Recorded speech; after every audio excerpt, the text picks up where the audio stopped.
Bonsoir tout le monde, mon nom est Raphaël et on va parler de Big Brother Célébrité ce soir. L'épisode numéro 2 de la saison vient d'être diffusé, on a assisté à la première quotidienne et il s'est passé énormément de choses dans un court laps de temps et on est là pour s'en parler ce soir. Donc premièrement, j'aimerais quand même mentionner félicitations à l'équipe derrière l'émission. J'ai vraiment trouvé que l'épisode d'aujourd'hui était un énorme step-up en termes de contenu, en termes de rythme. J'ai vraiment ressenti le vibe traditionnel Big Brother dans l'épisode d'aujourd'hui et je suis extrêmement content. Je sais que moi et certains autres étaient un petit peu inquiets suite à l'épisode de hier. Mais non, pour de vrai, ils m'ont vraiment impressionné aujourd'hui, donc chapeau. Justement, cet épisode-là, qu'est-ce qu'on a à dire? Quand même beaucoup de choses. On va espérer faire un peu moins long qu'hier, mais on va voir à quel point j'ai envie de faire parler ma bouche. Tout d'abord, j'aimerais mentionner un élément vraiment important de l'épisode de cette semaine. J'ai vraiment aimé comment l'épisode était un petit peu séparé en deux parties. On a pu voir une espèce de dichotomie entre la première moitié qui était beaucoup plus humaine.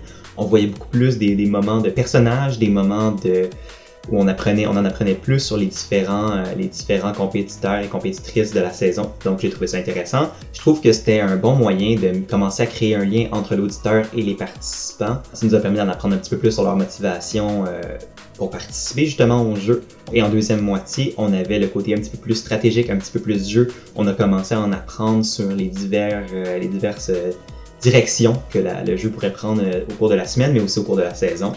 Des potentielles alliances, des potentiels joueurs en danger. Donc beaucoup de stock et on va décortiquer ça maintenant. Donc en entrée de jeu, je veux juste mentionner 2-3 petites scènes qui ont été quand même relativement comiques. Premièrement, Marie-Chantal Toupin est en possession du ménage. Je pense qu'elle doit passer sa vie dans la cuisine à nettoyer. J'ai pas d'insider info, mais selon moi, elle doit passer au moins 18 heures de la journée dans la cuisine à nettoyer. Ça n'a aucun sens. J'ai aussi vraiment aimé les commentaires de Rita Baga et de Varda concernant la situation et l'obsession ménagère de Marie-Chantal. Et une petite mention spéciale à Rita Baga lorsqu'elle mentionne que Marie-Chantal est probablement une meilleure solution au COVID que le vaccin. J'ai trouvé ça quand même assez comique. Une autre petite scène que j'ai trouvé assez comique qui mettait aussi en scène Rita Baga était toute sa quantité de sacs qu'elle amène dans la maison. Pardon. Je pense qu'elle a amené plus de stock dans la maison que j'en ai chez nous. Puis elle est juste là 13 semaines, puis moi j'habite ici depuis 23 ans. Ça va être haut en couleur. J'espère au moins qu'on va pouvoir voir différents habits, différents accoutrements de sa part. Parce que sinon, ça va faire un peu beaucoup de stock pour pas grand chose. Après cette courte scène, on a aussi vu le party qui était mentionné dans l'épisode d'hier par Marie-Mé à François. Et le party a finalement eu lieu et c'était justement l'occasion pour les différents concurrents de commencer à avoir des interactions un petit peu plus informelles sur différents sujets, commencer à créer des liens, commencer à apprendre à se connaître mutuellement. Puis c'était aussi, je pense, une excellente occasion, puis une excellente question posée par François là-dessus, de demander aux gens c'était quoi leur motivation pour participer à l'émission. T'sais. Les motivations de François Lambert sont complètement différentes, mettons, d'une Camille ou d'une Kim Clavel qu'on a pu le voir pendant l'épisode. J'ai justement trouvé que toutes les petites les raisons de tous et chacun permettaient vraiment aux gens de se trouver des chevaux de guerre, des candidats pour lesquels ils allaient vouloir supporter, qu'ils allaient vouloir encourager, qui vont essayer de souhaiter leur succès. Je pense notamment à Kim Clavel qui a été très ouverte et très franche quant à ses raisons financières de vouloir participer à l'émission. On peut penser aussi à Varda Étienne qui a été très honnête quant à sa bipolarité et à son état de santé mentale et je suis extrêmement heureux pour elle que ça aille bien. Et j'espère que ça va continuer d'aller même dans l'environnement parfois stressant de Big Brother. Donc on en a un peu appris sur tous les candidats ou presque. Certains ont été un petit peu plus invisibles que d'autres aujourd'hui, mais en général on a quand même appris sur leur motivation et je pense que c'est un excellent moyen de faire connecter les auditeurs et les candidats. Et là, on va rentrer dans la deuxième moitié de l'épisode où on s'est un petit peu plus concentré sur la stratégie. On a commencé à voir quelques discussions importantes se dérouler. on a commencé à apprendre un petit peu la vision de certains candidats par rapport à la stratégie pour cette semaine, mais aussi sur le long terme. Et on a commencé ça avec la première discussion officielle dans la chambre du patron, qui est entre François, le dit patron, et Camille, surprenamment selon moi. Je m'attendais vraiment pas à ce que ce soit la première personne qui aille contacter puis avoir une première discussion stratégique, mais lorsqu'on a entendu les propos qui se sont tenus là, je comprends tout à fait le choix de François. C'est le fait qu'il ait mentionné qu'il pense qu'elle est une des personnes ayant le plus grand potentiel d'être une leader et donc d'être potentiellement dangereuse, mais aussi d'être une excellente alliée. François a reconnu ce potentiel danger et essaie au contraire d'approprier ce danger-là et d'en faire un atout. Elle pourrait peut-être se faire éliminer avant lui en cas où ils sont un face à l'autre, face à l'élimination.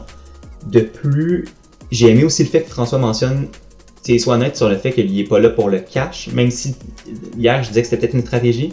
La manière dont il en a parlé tout au long de la deuxième moitié de l'épisode aujourd'hui, je pense, qui est vraiment là pour son fun puis pour le fun du show.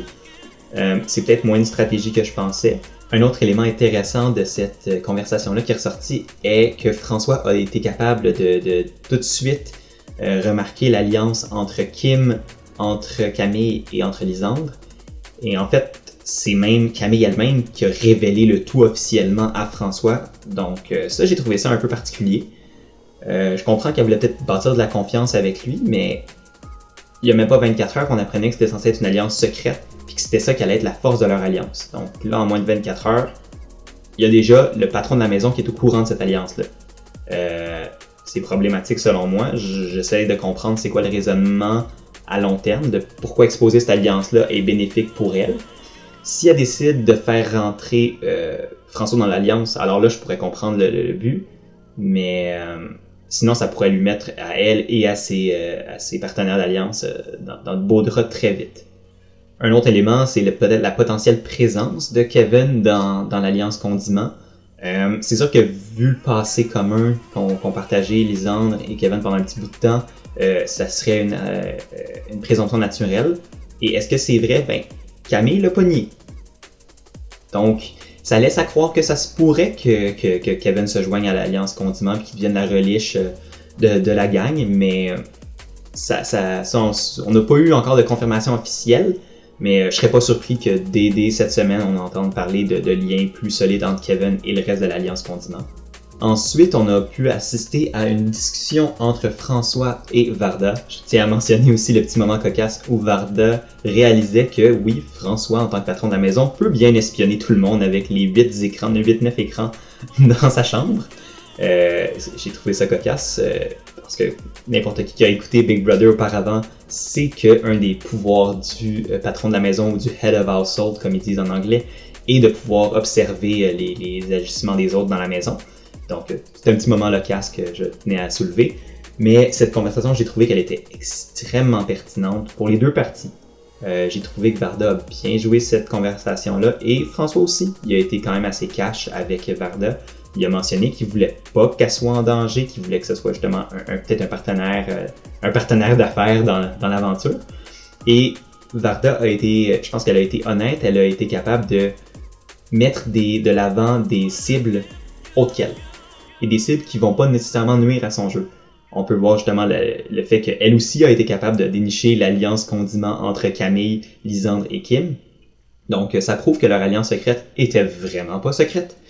Et puis je pense que aussi le fait que Varda a été capable de mettre de l'avant une autre cible potentielle que je vais mentionner dans pas trop long avant elle est une bonne chose, puis devrait normalement servir son jeu au long terme.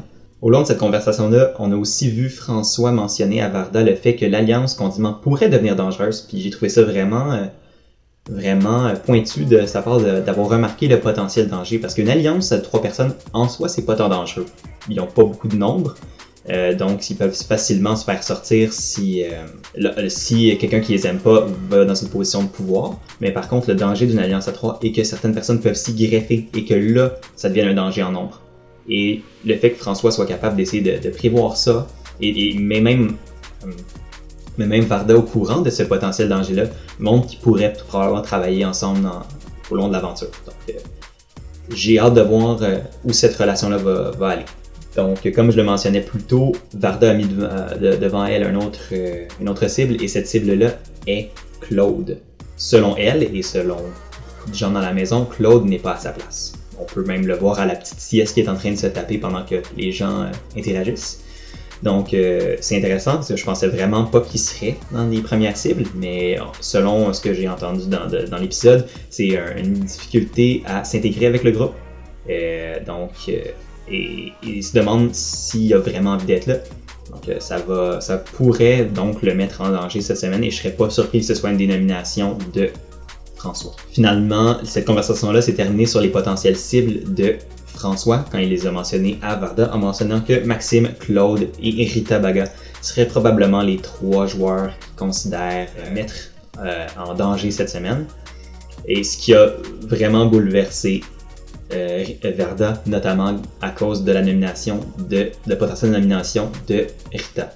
Donc, est-ce que Varda va être capable d'influencer François pour pas qu'il mette Rita en danger, considérant qu'ils ont l'air de bien s'entendre ensemble?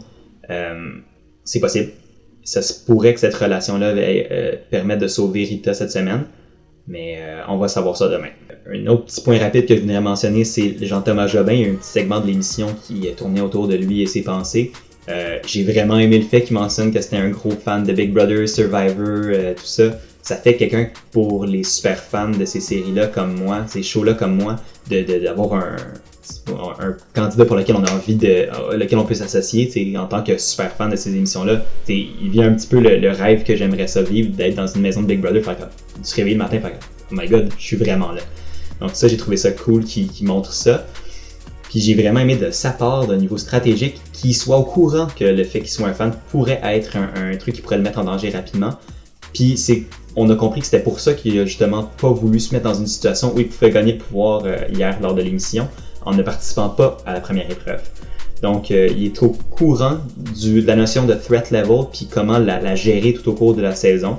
Puis je pense que s'il réussit à justement bien cacher son threat level dès le début, il a les compétences stratégiques pour se rendre loin. Il comprend le jeu et ça paraît. Donc ça, j'ai vraiment hâte de voir le parcours de Jean-Thomas à l'émission. On a aussi vu justement Jean-Thomas être méfiant un petit peu de François. Autant qu'il souhaite travailler avec lui, autant je pense qu'il est extrêmement conscient du potentiel danger que pourrait poser François à son propre jeu. Donc, je dois saluer le fait qu'il soit assez alerte et soit capable de passer plus loin que juste son besoin immédiat, mais aussi qu'il est capable de voir son besoin à long terme en termes de survie dans le jeu. Donc, peut-être que François va être un bon allié au début, mais il faudrait s'en débarrasser assez vite pour pas que ça se retourne contre lui. Donc, un autre flash de stratégie de la part de Jean-Thomas que j'ai vraiment apprécié, puis j'espère que ça va pas le nuire, parce que ce serait vraiment dommage de le perdre tôt dans la saison, selon moi. Et la dernière chose sur laquelle l'épisode nous a laissé est une discussion entre Laurence et François. Donc, on peut vraiment voir que François a pris une grosse partie de cet épisode cette semaine. C'est normal, c'est le patron de la maison. Souvent, les patrons de la maison vont occuper un petit peu plus de temps à l'écran lors de leur semaine de règne, parce que c'est souvent à travers eux que la stratégie va évoluer. Donc, c'est pas surprenant qu'on en voit beaucoup de lui cet épisode. Et selon moi, ça va être le cas encore toute cette semaine. Donc, si vous n'aimez pas François, je m'excuse. Ceux qui l'aiment, félicitations. Vous allez le voir encore pas mal dans la prochaine semaine. Mais justement, on a vu une discussion entre Laurence et François. Et Laurence qui, dès le départ, propose une alliance à François. Donc, une alliance qui serait composée d'elle-même, évidemment, de François, évidemment, et de Rita, Maxime et Varda.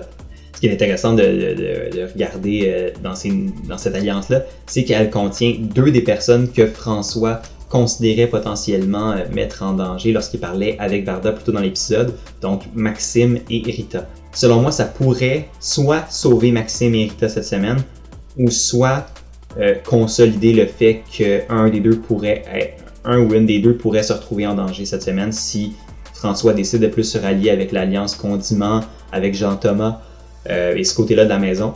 Donc, ça reste à voir. Pourtant, la conversation m'a quand même semblé bien se dérouler. Je pense que Laurence avait une vision assez simple, mais efficace de la game de Big Brother. C'est pas des stratégies qui révolutionnent le monde. C'est à peu près les scénarios qu'on voit dans toutes les saisons de Big Brother récemment. Mais donc ça me surprend pas de voir ces stratégies-là comme les grandes alliances à 6-7 joueurs qui vont essayer de dominer la saison en nombre. J'espère que ça va pas être le cas. J'espère qu'il va y avoir plus un balancier dans les changements de pouvoir dans la saison. Mais le fait qu'elle pense déjà à ces stratégies-là montre qu'elle a fait ses devoirs, qu'elle a étudié ce qui marchait dans l'histoire de Big Brother. Et ça, je trouve ça le fun de sa part. Donc, elle a gagné des points pour mon évaluation de son jeu. Au fil de cette discussion-là, on a aussi vu que François a révélé à Laurence deux joueuses qu'il pensait mettre en danger. Puis ça, c'était Claude et Marie-Chantal. Marie-Chantal qui est d'ailleurs l'ex de François. Donc voilà, ça c'est quand même une autre relation qui pourrait influencer le jeu dans le futur. Puis ce qui est intéressant d'observer avec ces nominations-là, c'est qu'il n'y a ni Maxime ni Rita, donc les deux personnes de l'alliance potentielle sur lesquelles il pensait mettre en danger cette semaine. Donc ça a brouillé un peu les cartes dans mon évaluation du jeu. Je ne sais pas encore dans quelle direction il va aller. On va le savoir demain. Mais j'aime déjà le fait qu'il y a deux avenues potentielles des choix de François cette semaine. Donc ça fait en sorte que c'est, à mon avis, c'est pas encore coupé carré, c'est pas encore cimenté, on sait pas où ça va aller et j'aime ça. Ça laisse du suspense et ça donne une raison au public d'écouter l'émission demain. Ce que je vais évidemment faire. Et évidemment, en parler. Suite à ces potentielles nominations-là, on a vu Laurence dire que selon elle, ça allait être des nominations assez unanimes s'il nomine Claude et Marie-Chantal. Donc, ça me laisse à croire que ça pourrait être les nominations safe de la semaine. Ça pourrait être une manière pour François de passer la semaine sans se mettre trop de sang dans les mains. Généralement, s'il peut éliminer une personne avec un paria, si on veut, de la maison, généralement, ça va un petit peu moins diviser les opinions, ça va un peu moins créer des tensions dans la maison. Je pense que pour le jeu de François, c'est ce qui serait idéal. Déjà que c'est quand même un profil high target dès son entrée, juste par le fait que c'est une présence assez importante et qu'il est millionnaire, ça influence les gens sur la vision du jeu. Donc, s'il peut garder ça relativement facile cette semaine pour lui, pas aller avec un gros move dès le début, je pense que ça peut juste l'aider. Mais ça reste à voir. Ça résume pas mal les grands points de l'épisode d'aujourd'hui. Un peu de stratégie, un peu de moments humains et beaucoup de François. Beaucoup de potentiel, encore une fois, dans l'émission. J'ai vraiment trouvé qu'il y a eu un step-up aujourd'hui face à l'épisode d'hier. On n'avait pas l'impression d'écouter la même émission même. Tellement, selon moi, la différence était marquée dans le pacing, était marquée dans la qualité du montage. Ça me donne faim, j'ai vraiment envie d'en voir plus. J'ai vraiment envie de voir où la saison va s'en aller. J'ai hâte de voir les nominations de François demain. Et j'ai hâte de voir les premières tensions potentiellement se faire sentir dans la maison si les nominations sont un petit peu épicées. Donc, c'est ce qui va mettre fin aux vidéos de ce soir. Merci de m'avoir regardé et entendu parler de Big Brother. Si vous avez aimé la vidéo, n'hésitez pas à liker, commenter, vous abonner, partager la vidéo, faites tout ce beau tralala, c'est vraiment apprécié. J'aimerais vraiment ça que cette chaîne puisse devenir un moyen pour les fans de Big Brother Célébrité de pouvoir augmenter leur expérience face à l'émission, s'ils peuvent avoir des conversations dans les commentaires. Donc, toutes les interactions que vous pouvez faire avec cette vidéo-là sont vraiment appréciées. Puis d'ici là, on se dit à demain. Bonne soirée, restez chez vous. À la prochaine. À cause d'un manque de subtilité. Merci Siri. Je préférerais admirer vos œuvres d'art.